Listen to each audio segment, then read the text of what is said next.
Today I'm going to be talking about my favorite books just of all time. All of these books, they're like beyond 6-star reads. I've reread them multiple times and I feel the same way about them every time I read them. But these books I would recommend to anybody and everybody should read them, I feel like. But yeah, so without further ado, we're just gonna get into it. I'm not gonna explain it too much because it's already pretty self-explanatory. I am gonna get the classics and literary fiction books out of the way first, just because I feel like they're not boring to me, obviously, but I feel like they're not books that everybody would be into, so I'm just gonna get through those first. The first one is Wuthering Heights by Emily Bronte. I read this to start in high school. I fell in love with it. I've read it a few times now, and I want to go through and reread it again so I can clean up my annotations, just because it is kind of wild right now and it does not look very good. So I'm gonna go through and probably do that this fall. Yeah, I just love this book so much. I love it so much. It's 8-star, 10-star.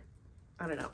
Next is Peter Pan. And the reason why I love the book so much is really honestly because I loved the movie. And I think it's in the movie too, where he says, in the beginning, he says to die would be an awfully big adventure.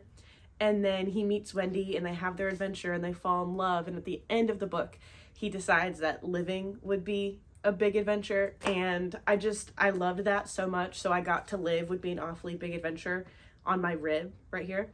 So yeah, absolutely love this book 100%. If you haven't read it, go read it. It's amazing. Next, I have Where the Crawdad Sings by Delia Owens. I actually was not going to read this book. I didn't really even want to read it, but my boyfriend really wanted to watch the movie, and I didn't want to watch the movie and then go back and read the book because I knew that I wanted to eventually read the book. I just wasn't going to do it anytime soon. And so we went to the bookstore, I picked it out and I picked it up just so we could watch the movie together. And I absolutely love this book. I only did a few annotations for the book just because I was like consumed with reading it. Like I finished it in one sitting. I loved it so much. I don't know. It's just a really beautifully written story about this girl who lives on a marsh and her parents leave her, everybody in her life leaves her, so she ends up living alone. Some people treat her with just the most sweet and heartbreaking kindness, and then some people are terrible in this book. And it's just it's such a good read. If you haven't read it, please go read it. I recommend everybody read this book, like ever. I'm surprised. I feel like this is one of the books that would be for a school list. I don't know, but it's a murder mystery. It's so good. It's so good. Set in the Deep South. I love it. Okay, next is Before I Fall by Lauren Oliver. And I feel like this might be a little bit surprising just because I don't hear really anybody talking about this book. Like it was kind of big on BookTube way back in like 2015, 2014. It's such a great book. It's about this girl who ends up dying and she has to live that day over and over again, but it's really difficult to get through at first because her and her friends are insufferable people. Like they're just bad people. And her throughout this process just learning how to be a human, really, like learning how to love the people around her and how to put herself second instead of first.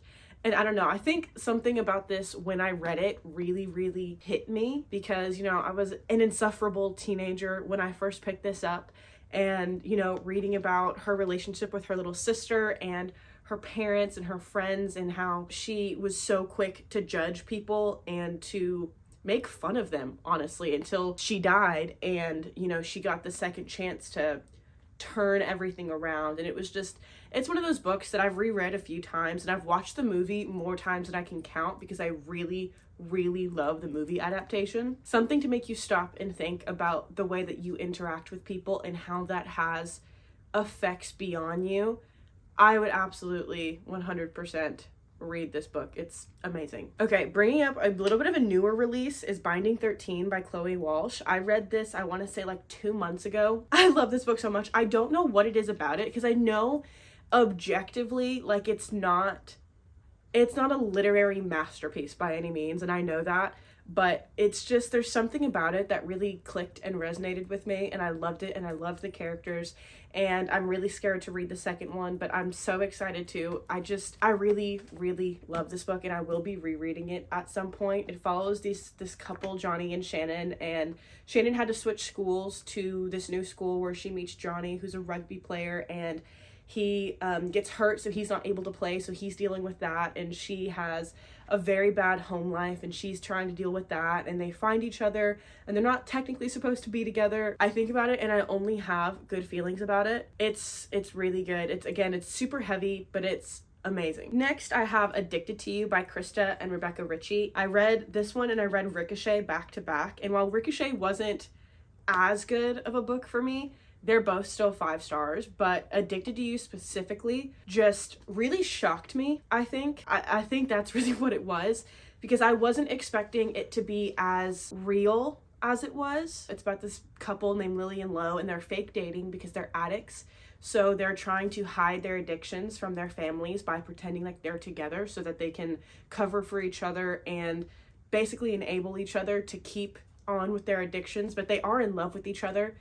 But they're in this fake relationship, and neither of them knows how the other feels about each other. And it's just so heartbreaking to see what addictions does to relationships like that. And then not to mention the familial relationships and just friends and all of that.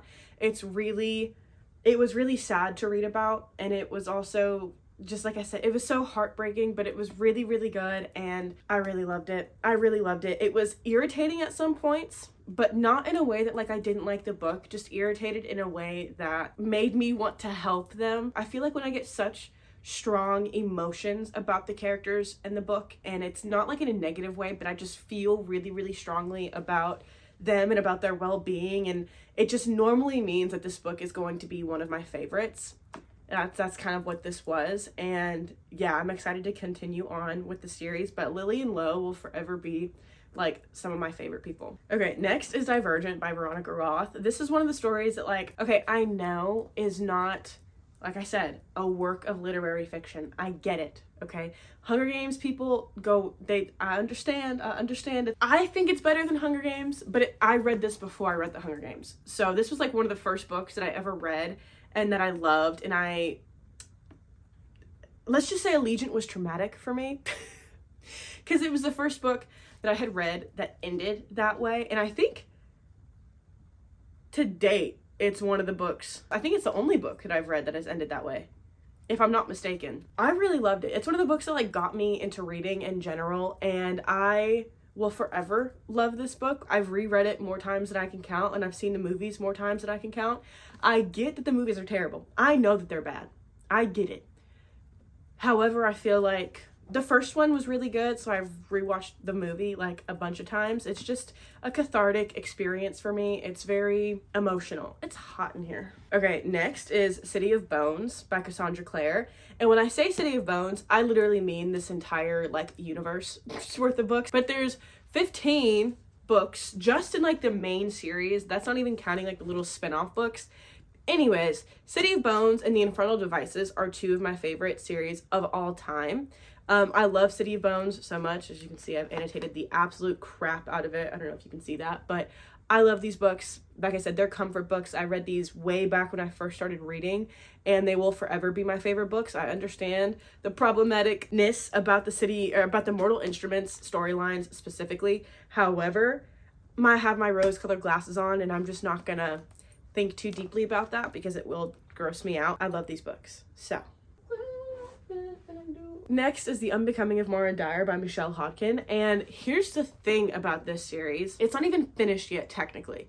So there's 3 books in the Maura Dyer trilogy. Then there's a spin-off trilogy of the Noah Shaw, who's just like the FMC in this series. She hasn't finished it yet. It's been like 4 years, and that last book still hasn't come out. I don't know what she's doing with it, but please. Anyways, if you don't know what this is about, it's about this girl named Maura Dyer, and she ends up basically getting into this accident that kills all of her friends, and it's an unreliable narrator type thing. She ends up changing schools to get away from the accident that happened. Just weird things start happening. It's very spooky, very creepy. It's set in the Florida Everglades, so alligators. I absolutely love this trilogy so much, specifically this one. Okay, I also have The Black Phone by Joe Hill. This is a short story. I'm not going to include this whole book because I haven't read the whole book, but in this, there's a short story that inspired the movie The Black Phone, and it's one of my favorite short stories, one of my favorite movies of all time.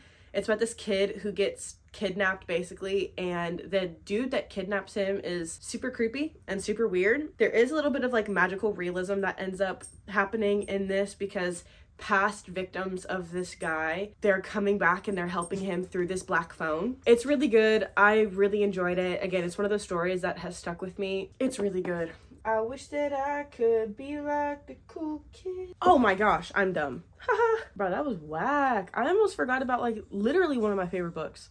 I have too many books. No, I need to organize my books better so I can see all of them. This is the last one, I believe. Okay, the last one I have here, Daughter of Smoke and Bone by Laini Taylor. This is a trilogy with a spin-off book called Night of Cake and Puppets. Anyways, a girl named Karu, and she is basically a demon, and this angel who she ends up falling in love with is trying to destroy her world. Not just him, all of the angels in general, they're in this war with each other. They end up falling in love, so it's like forbidden love, and they're fated soulmates. You heard that right. Fated soulmates. It's a really good read. It's a really good read. Laini Taylor's writing is so lyrical, and the love story in this, I cannot get over this trilogy. I will not get over this trilogy. I read it a lot. Yeah, it's YA, so there is really no spice. However, one of my favorite trilogies of all time. All time, this one, all time. Okay, so that was the list. I'm sure there are a few books that I forgot to add to this list. Those are all the books for right now that I just absolutely love. They're more than 6-star reads, and I will never get over them. And I feel like you should read them too. You should definitely read them. If you have read them, what did you think about them? How'd you feel? What are we feeling? If they're bad feelings, please be careful. Please be nice with me. Okay, I'm gonna stop saying repetitive things now. That was it. Thank you for watching. I had a really fun time talking about these books. If you've read any of these books, what did you rate them? I don't know. Let me know. And yeah, I'm gonna go sit and cry now.